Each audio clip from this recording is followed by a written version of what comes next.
Daan, Yes, sir. kalsada. Nakakadaan, mga kalye. Road Parang widening. easement, yung pinag-usapan natin isang beses. Oo, yung sa isang Okay. pinag-usapan natin, sir, yung easement, pag makikidaan ka doon sa property ng iba. Kaya nga lang ngayon, ang tanong ay, Gobyerno ang dadaan this so time. kumbaga, people versus government ito. Yes, sir.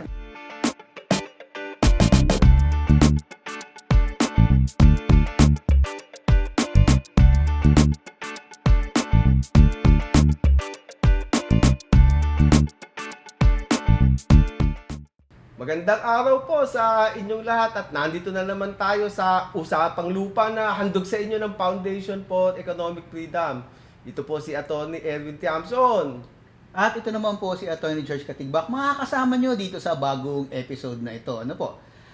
Ngayon, sir, magsasagot na naman tayo ng mga katanungan na pinapadala dito sa ating Facebook page. Ano? Anong tanong na naman tong ibinato na ito, Atty. George? Ayan, sir. Kadalasan kasi, sir, ito yung natatanong doon sa mga pinapagawa ng pamahalaan ngayon. Ano, uso yung build, di ba, sir? Pinapagawa. Daan ba to? Daan? Yes, sir. Kalsada. Nakakadaan, mga kalye. Road Parang widening. easement, yung pinag-usapan natin isang beses. Oo, yung sa isang Okay. pinag-usapan natin, sir, yung easement, pag makikidaan ka doon sa property ng iba. Kaya nga lang ngayon, ang tanong ay, Gobyerno ang dadaan this so time. kumbaga, people versus government ito. Yes, sir. People versus the government. At ano ang gusto ng gobyerno dito? Ayan, ibalik ito sa tanong, sir. Ito sa sir ang tanong na pinadala sa atin. Meron daw siyang kapirasong lupa na titulado. Okay. Ito'y nakuha niya, free patent, sir, ito. Free patent. So, nakuha Malamang niya agricultural free patent, sir, ito. Nakuha niya dyan sa DENR. Okay. So, natituluhan, maayos. So, ilang taon na niyang ginagamit. Okay. Ngayon, dahil ito sa build project na ito,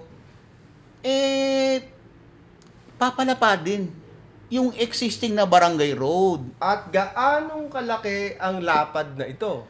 Dun Ito mula- ba'y airport ba? Ganun ba? Ka-runway? Hindi naman, sir. Meron, Okay. sir, ngayong existing road. Okay. Ngayon, papalapadin daw ng 2 metro 2 metro lang. sa magkabilang gilid. So, 4 na metro ang 4 na lapad. metro. Ngayon, yung gilid na makukuha na ng 2 metro, yung gilid na kung saan nandun yung kanyang lupa Okay. na agricultural free patent. Atty. George, dahil ito ay agricultural free patent, kailangan nating tingnan ng Public Land Act dyan. Tungkol sa mga road widening na ito o paggamit ng pamahalaan ng lupa sa isang patent na ibinigay na niya. Ginawa ng private land ito Yes, sir. sa tao na to.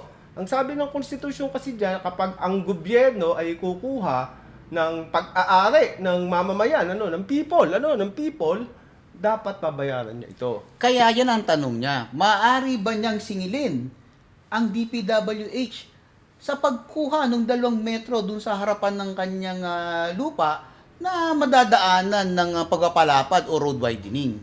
Ang sabi ng mahiwagang aklat natin diyan, yung Public Land Act, Section 112, Yes, sir. 112. ay walang bayad.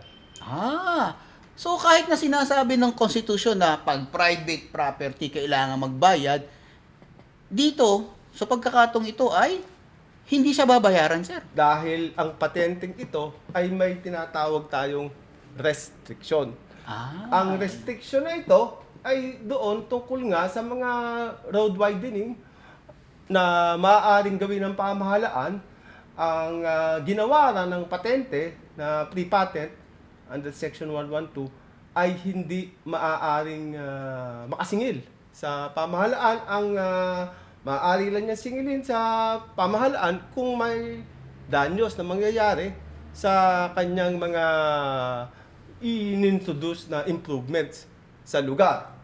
Hindi Halimbawa? tungkol sa lupa. So halimbawa, yung garahe niya, masasagasaan, May danyos. may danyos. Pero kung lupa lamang, walang bayad ng lupa. Walang danyos. Hanggang gaano kalaki ba ito, Atty. George? Ayan. Ano? So, ayon din sa mahiwagang aklat na nabanggit mo, sir, dyan sa PD 1361, ay sinasabing ito'y hanggang 60 meters.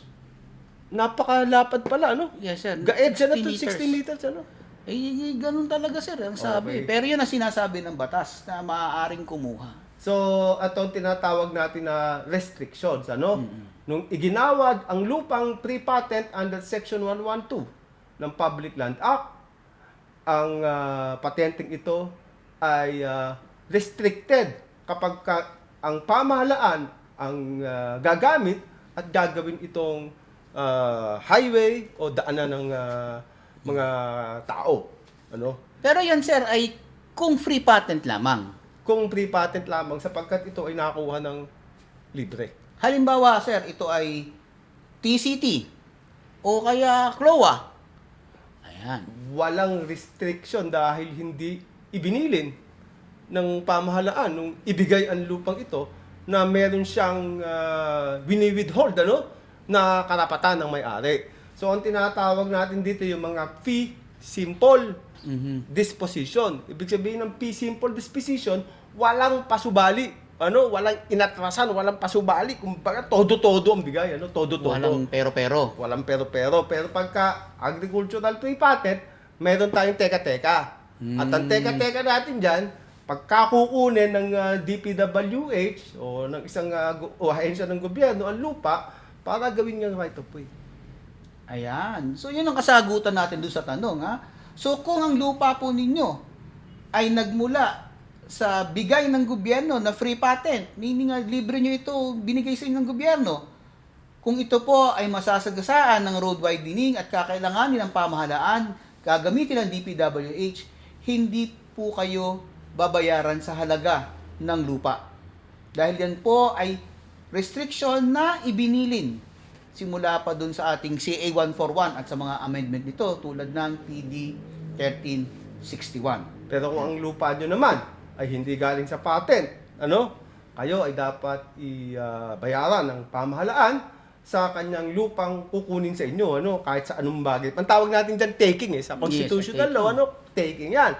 At sa ating Bill of Rights, kailangang bayaran ng pamahalaan ang mga ari mo na kukunin niya. Yes, sir. Ayun, at itong ating director na naman ay nag-aalboroto na naman. Kailangan na nating putulin ang ating usapan na to, Atty. George. Ayan. So, hanggang dito na lang po sa episode na ito. Ito po si Atty. George Katigbak at si Atty. Erwin Tiamson. Hanggang sa muli, tayo ay magkita-kita sa susunod na episode.